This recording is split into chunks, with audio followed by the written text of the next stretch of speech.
अस्सलामुअलैकुम। बीजेपी जब से सरकार में आई है तब से दूसरों की शहरियत पर सवाल उठा रही है, बार बार एनआरसी लाने की भी बात कर रही है। लेकिन अब एक बड़ा खुलासा ये हुआ है कि खुद प्राइम मिनिस्टर नरेंद्र मोदी के पास शहरियत का कोई सबूत नहीं है।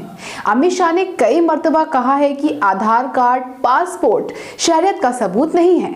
अलग से एक रजिस्टर बनना चाहिए जिससे पता चलेगा कि कौन भारतीय है और कौन घुसपैठिया है। लेकिन अब प्राइम मिनिस्टर ने खुद ही कह दिया है कि प्राइम मिनिस्टर के पास शहरियत का कोई सबूत नहीं है, वो बाई बर्थ हिंदुस्तानी है। अब सवाल ये उठता है कि जब मोदी बाई बर्थ हिंदुस्तानी है तो 1955 के नागरिकता कानून के तहत तो फिर सारे ही लोग बाई बर्थ हिंदुस्तानी क्यों नहीं हो सकते। आइए आपको बताते हैं क्या है पूरा मामला।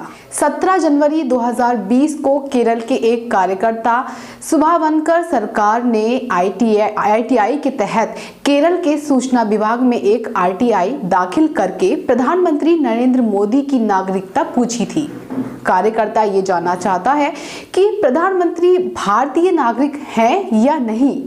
इस आरटीआई के जवाब में पीएमओ के सेक्रेटरी परवीन कुमार ने लिखा, वजीर आजम जी, नरेंद्र मोदी जी की शहरियत एक्ट 1955 के सेक्शन 3 के तहत पैदाइशी तौर पर हिंदुस्तानी की शहरी हैं और शहरियत साबित करने के लिए जो सर्टिफिकेट चाहिए वो उनके पास नहीं है।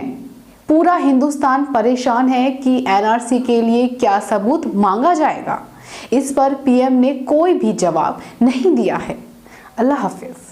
मिलर टाइम्स की वीडियोस देखने के लिए यहाँ क्लिक करके सब्सक्राइब करें और हाँ, बेल आइकन जरूर दबाएं। अगर फेसबुक पर देख रहे हैं तो पेज लाइक करें। ताज़ा तरीन खबरों और मज़ामीन के लिए विजिट करें हमारी वेबसाइट www.millertimes.com। हमारी ये वेबसाइट उर्दू, हिंदी, इंग्लिश तीनों लैंग्वेज में मौजूद है।